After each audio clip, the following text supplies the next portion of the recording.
Good afternoon. This is sacredspiritualhealer@gmail.com. You can email me for personal readings if you'd like, but for today's reading, Friday afternoon, this is, if you're watching the other ones, you know that we're reading the actual definition from, or meanings from, the Fairy Oracle, wrote by Brian Froud and Jessica Macbeth. And the back of the card looks like this, and this is your first card. I did deal the cards for the day that Spirit wanted you to have. Okay, so these are going to be meanings that are a reading for you, but at the same time, if someone's just trying to learn the meaning of the whole deck, it works for that as well. I'm not channeling the messages. This is purely just reading from the book today.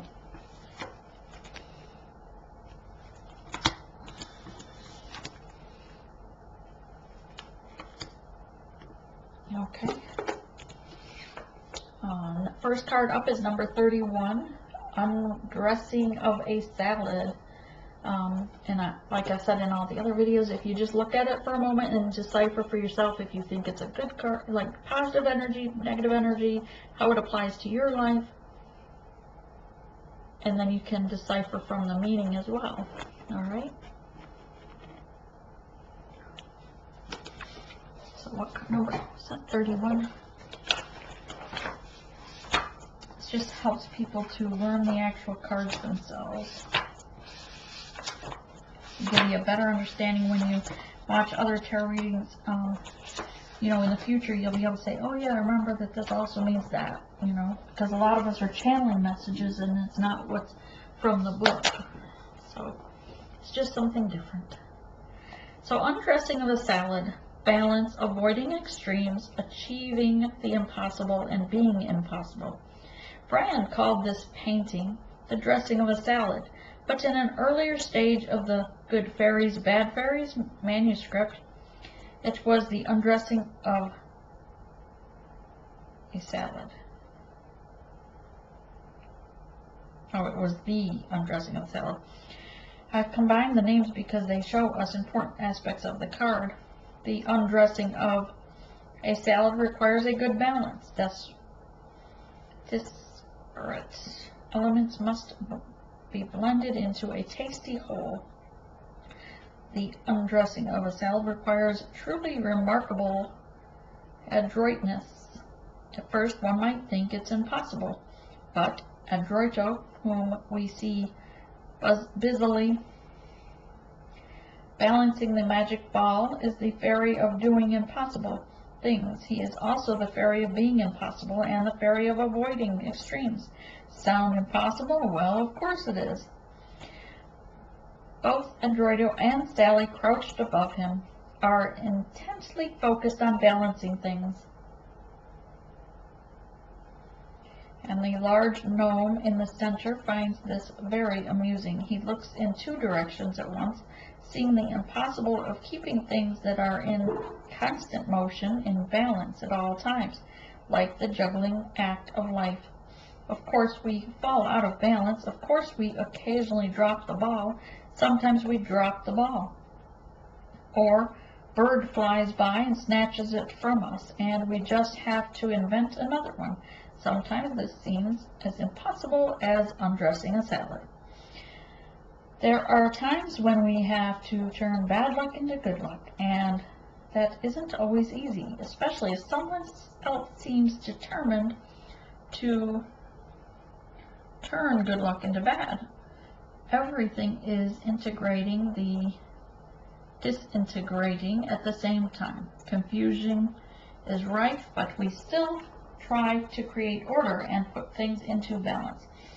The whole universe is hurtling through time at an astonishing rate, and it is very difficult to keep it balanced on a rapidly moving objective, especially as it appears to lurk unpredictably from time to time. Sooner or later, Adroito and Sally, or both, will drop the ball. The sulky-looking fellow on the left is clearly waiting to snatch one or two so that he can play too, or maybe just so that they cannot. My money's on Adroito, though He is smart enough to realize that old balls wear out and new ones must be brought into play. He is ready to deal with this. The balance changes constantly, but it is still balance. So if you get this in your reading, things are in motion and the outcome is impossible to predict. A cool head is required to deal with this, as is a readiness to jump in whatever direction seems appropriate. Exercise your good judgment while staying ready for the unpredictable. Sudden changes of fortune may appear good or bad, but they are in flux and can be rechanneled if necessary. Develop poise, stay calm. You can come out a winner here, but it is likely to take concentrated effort. Use power with delicacy and discretion. Well, that was read about like a tossed salad. Number 4. He of the fairy sword. He of the fairy sword. Number 4.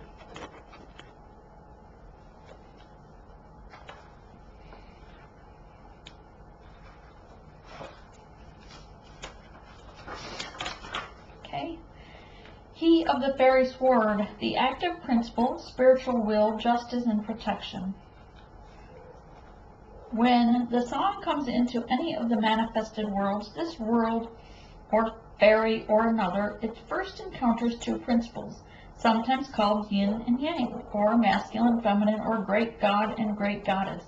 He of the fairy sword is the primary manifestation of the yang principle. Action, will, movement, force, fire. We see him in many ways, each one an aspect of his total being. All of the great gods and protectors are aspects of this power. The fairy sword is the archetype of the magical and mundane swords, and written upon the blades are the words, "Draw me not without cause, nor return me without honor." A member of the oracle group notes, his fiery sword illuminates truth and dispels not truth. He can call upon the master of the fiery sword when we have difficult things to do, when we need to take action that is going to require much of us, both in will and in compassion. Another of the oracle group reminds us he will do what needs to be done with love. When looking at this card, my neighbor saw it not as a sword but as a feather of light. He saw it as a symbol of the ability to fly, to rise above things. An oracle group member saw it as someone reaching up, ascending, surrounded by multiple reflections, and filled with the light and power. To understand this card more fully, please read the comments on She of the Grouch, number 5. They are the two halves of the same whole, so kind of like the twin flame. They have the same soul. So if you get this in a reading, the presence of the fiery sword's master in a reading can indicate that there is a need for clear and focused will and a determination to carry through on a decision, even if much effort is required, or he can tell us that such will and strength is present in regard to the issue under consideration. We need to consider how he is expressing his will and strength and how this expression may be enhanced or improved. It is this singer's energy that enables us to burst the bonds of an outgrown way of being and move on to the next level. He indicates that this is a time to take action based on clear spiritual will. His presence indicates great strength and great potential for good.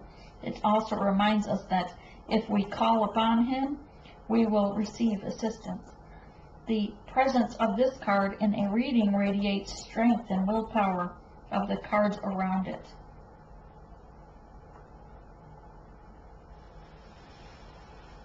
Okay.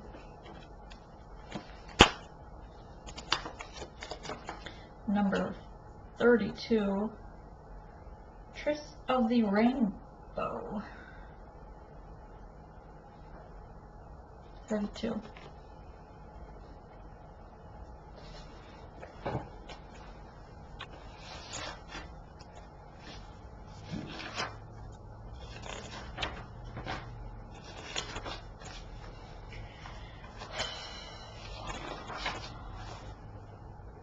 Oh, Iris of the Rainbows. It gives hope and promise for the future.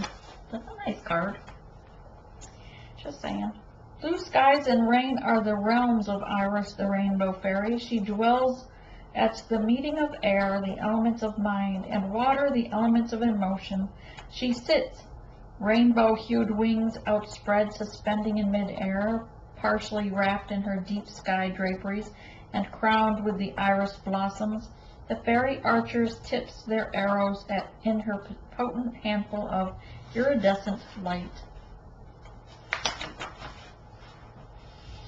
Firing their arrows, they send polychromatic rays into the storm, bringing light to dismay the skies and hope to to darkened hearts.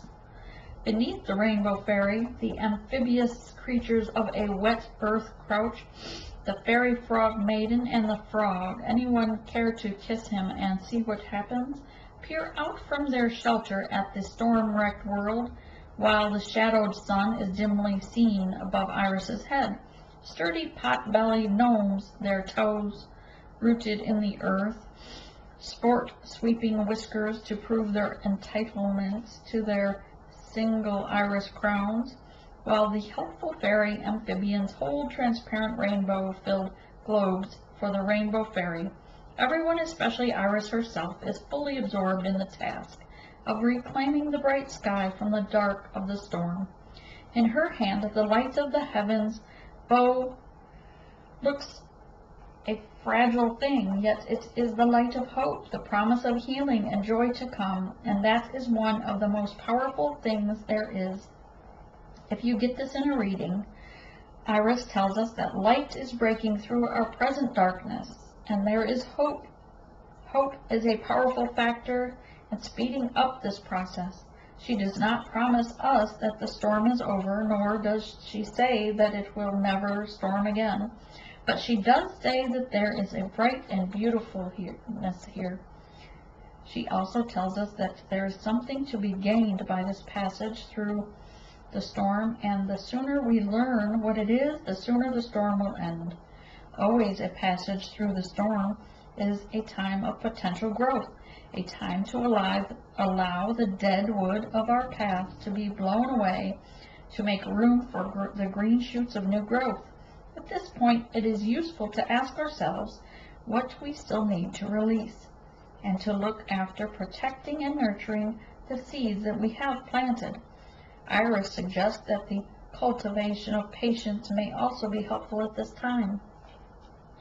Winged female fairies are the soul's messengers, representing the spirit freed from the mundane. They are creatures of aspiration and transcendence, flying between the worlds, between heaven and earth, between the body and the soul. Brian.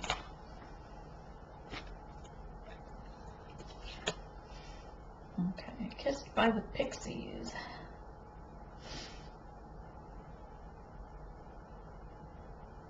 I think the fairy who was kissed by the pixies.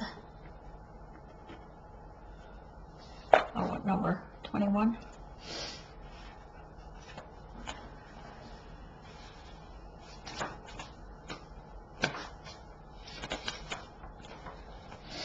Okay, 21. The fairy who was kissed by the pixies. Love given, love received. Metaphorical open heart surgery. Yikes. Pixies' kisses are not chocolate like the well-known Hershey kisses, but the pixies claim that they are a whole lot sweeter and don't do anything dreadful to your teeth. However, if the pixies have been munching fairy chocolates, some pixie kisses give people freckles. As Brian wrote, the pixies say that there cannot be too much kissing. A fairy kiss is a blessed indeed. Pay attention when you feel a fairy touch your cheek or lip. Pixie kisses. What? In fact, all fairy kisses are to be noticed and savored. If you do notice, you will find yourself smiling without meaning to, and feel a surge of warmth swell in your heart. This fairy, Morna, is the queen of love, all of the kinds of love: brotherly, sisterly, parental, friendly, unconditional, and conditional, either or both, she tells us. It takes perfect people to have a perfect love, but we, imperfect as we all are, may have many loves, each one perfect for who we are and for what we need at that time. These loves may not feel perfect. They may not look perfect from the outside, but they fit us for now. If we don't like them, she shrugs, then we need to change ourselves so that a different kind of perfection fits us. Here we see Morna in her role as heart surgeon, using the power of love to help us open our hearts when we have closed them because of fear, helping us to expand and become more of what we have the potential to be. Yes, it is true, having an open heart, being willing to love and be loved, makes us vulnerable to loss and grief. But Morna assures me, and I believe her, that once a heart is truly and fully open, even the deepest grief becomes bitter sweet, like chocolate.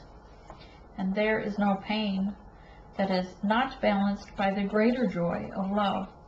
The feeling of giving love is what makes us feel good. What keeps us from enjoying it fully is our desires to own others and to have them constantly prove our importance to them. Such proof is impossible. However, this kind of condition is self-limiting love. It is in part of how we learn about real love. If ever you hear yourself asking, "Do you really love me?" or saying, "I don't think you really love me," then you know that the love you are giving to the others is conditional and limited. Morna would like to help us learn to love others without conditions, and she also would like us to learn to love while still staying properly centered within ourselves.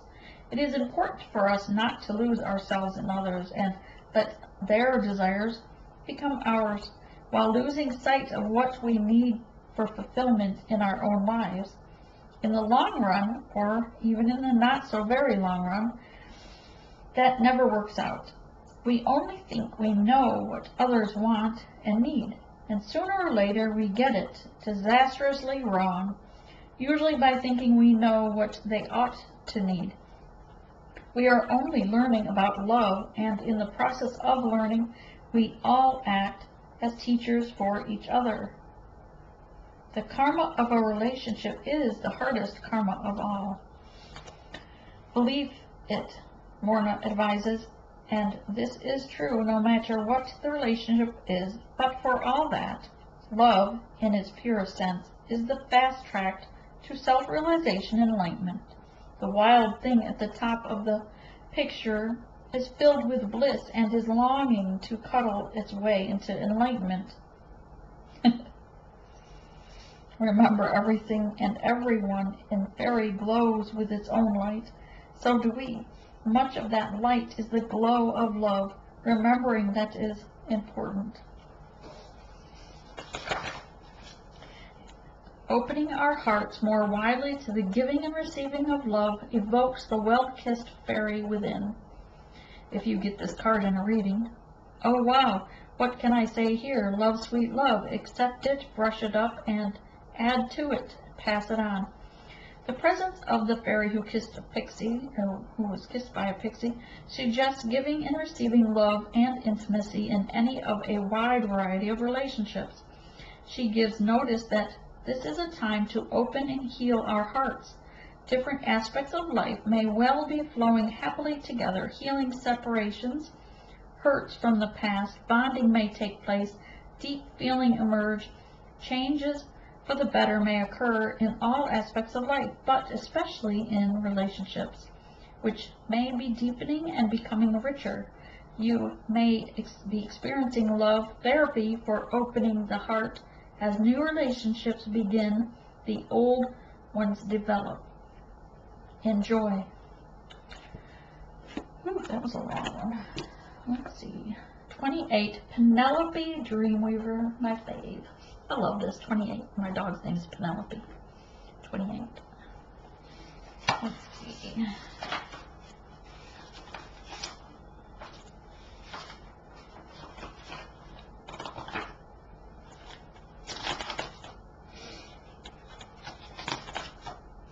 Okay.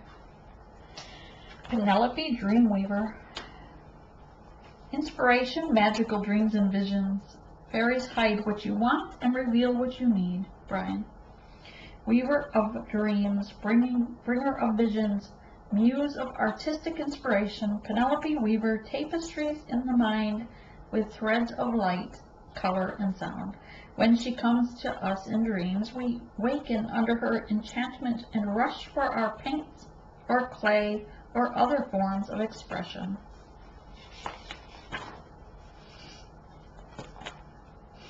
In this painting, Brian has shown us Penelope had his own inspiration fairy, but we each have one who is more than willing to help us.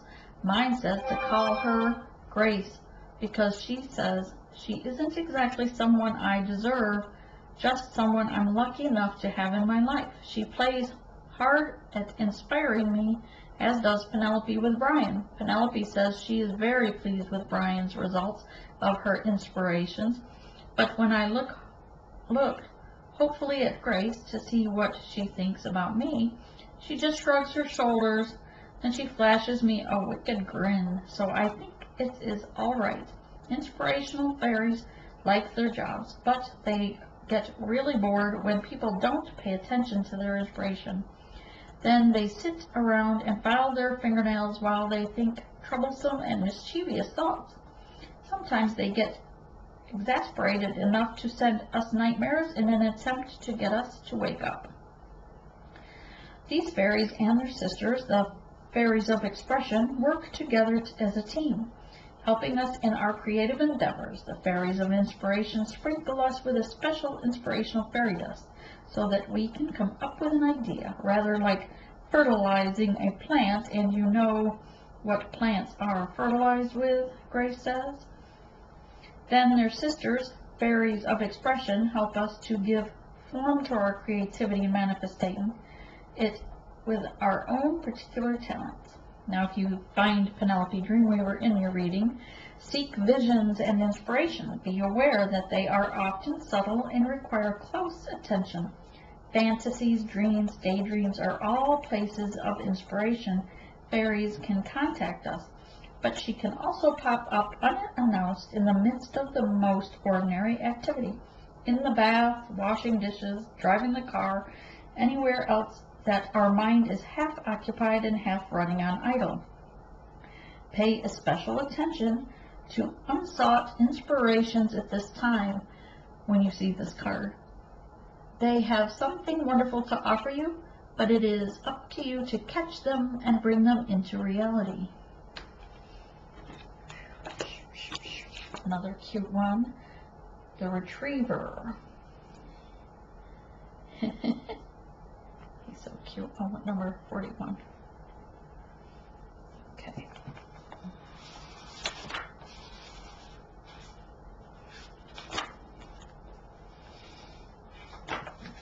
Okay, the Retriever.